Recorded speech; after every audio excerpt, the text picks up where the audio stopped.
মাননীয় প্রধানমন্ত্রীজি, এইটা আপনার জন্য। আপনি মাননীয় রাষ্ট্রপতি একজন মহিলা এবং ট্রাইবেল লিডার, তাকে সম্মান দেন? তাহলে বলুন কেন রাষ্ট্রপতি দাঁড়িয়ে আছে এবং আপনি বসে আছেন?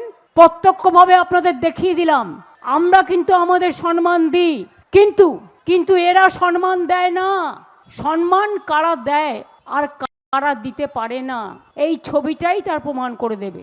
আমরা সম্মানীয় সব চেয়ারকেই সম্মান করি, আর প্রধানমন্ত্রী নির্বাচন আসলে ভোট পাখির মতো বাংলাকে আক্রমণ করেন আর যা তা বলেন। মতুয়া, রাজবংশী, কামতাপুরী, হিন্দিভাষী, কারো কথা মনে পড়ে না? আপনার টুইটের জবাব আমি দিয়েছি যে প্রোগ্রামটা আমরা অর্গানাইজ করিনি, অর্গানাইজ করেছে one private organisation, and that is also from state government.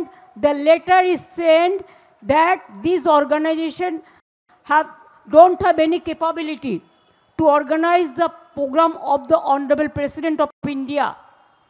They didn't involve us. It is neither the state government program and neither the state government is involved. So whatever happened, the organizer is the private party, and it is that instead of repeating that, please see that they may not provide all good program for you, but it is the choice of the Honorable President. They accepted the invitation, so it is their prerogative, it is not our prerogative.